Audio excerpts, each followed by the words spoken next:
எல்லாருக்கும் வணக்கம்.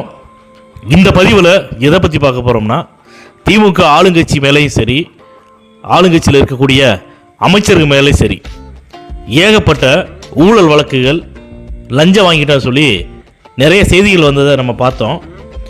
இன்றைக்கி தமிழ்நாடு முதலமைச்சர் திரு மு.க. ஸ்டாலின் ஐயா அவங்க அவங்களுடைய மாவட்ட செயலாளர்கள் கூட்டத்தில் என்னென்ன பேசியிருக்காருன்னா, சிபிஐ, இடி, ஐடி மற்றும் தேர்தல் ஆணையத்து மூலமாக என்ன வேணாலும் மிரட்டல் விடுவாங்க, என்ன வேணாலும் டெய்லி அவதூறு பரப்புவாங்க, பொய் புகார்களை தினந்தோறும் நம்மளுடைய திராவிட மாடல் ஆட்சி மேலே, அரசு மேலே குறை சொல்லிகிட்டே இருப்பாங்க. நீங்கள் எல்லாமே கவனமாக இருந்து நல்லா செயல்பட்டு அடுத்த வருஷம் அதாவது 2026 சட்டமன்ற தேர்தலையும் நம்ம தான் ஜெயிக்கணும், திராவிட மாடல் அரசு தான் ஜெயிக்கணும் அப்படின்னு சொல்லிட்டு அவர் பேசிட்டு இருக்காரு. நான் என்ன கேட்குறேன்னா, இன்றைக்கி பார்த்தீங்கன்னா அமலாக்கத்துறையிலிருந்து ஒரு நியூஸ் ஒன்று வருது.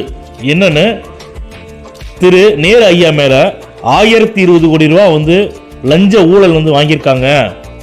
அதாவது நகராட்சியில் குடிநீர் வழங்குதல் பணிக்கு மட்டும் பணியிடங்களை நிரப்புவதற்காக லஞ்சங்கள் வாங்கியிருக்காங்க. அதுவும் திமுகவோட தனிப்பட்ட கட்சி நிதியை வாங்கியிருக்காங்க.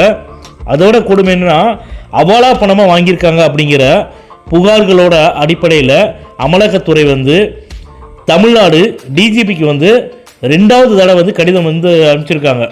ஏற்கனவே ஒரு கடிதம் அனுப்பிச்சிருக்காங்க. அந்த கடிதத்தில் திரு நேரு ஐயா மேலே எஃப்ஐஆர் போடணும்னு சொல்லி அனுப்பிச்சிருக்காங்க. அந்த கடிதத்துக்கு தகுந்த பதில் வரலைங்காட்டி திரும்ப இன்னைக்கு 2வது கடிதம் அனுப்பிச்சிட்டு 300 பக்கங்கள் கொண்ட 250க்கு மேல் புகைப்படங்கள் கொண்ட இவங்க குடுக்கல் வாங்கலாக இருக்கட்டும், லஞ்சம் வாங்கினதுக்கு உண்டான அனைத்து ஆதாரங்களோடையும் அவங்க சப்மிட் பண்ணியிருக்காங்க. இந்த ஆதாரங்கள் எல்லாமே எங்கள்கிட்ட ரெடியாக இருக்குது, நாங்கள் ஏனாதானு குத்தா மதிப்பில் நாங்கள் பேசலை அப்படின்னு சொல்லிட்டு நேரு ஐயா அவர்களுடைய வாட்ஸ்அப்பில் இருந்து பண்ணக்கூடிய சாட்டிங்கோட டோட்டல் ஃபோட்டோ காப்பியோட அட்டாச் பண்ணி அமலாக்கத்துறை அனுப்பிச்சிருக்காங்க.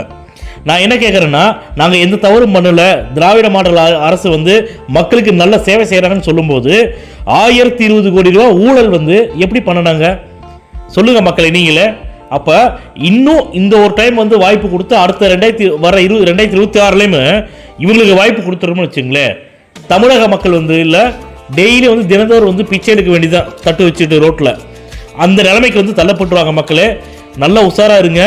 திமுக நாங்கள் நல்லது பண்ணிட்டோன்னு சொல்லிட்டு விளம்பர மாடல் ஆட்சி தான் நடத்திட்டு இருக்கிறாங்கிறத மறந்துட வேணாம். 2026 சட்டமன்ற தேர்தலில் விஜய் அவர்களை ஓட்டு போட்டு முதலமைச்சர்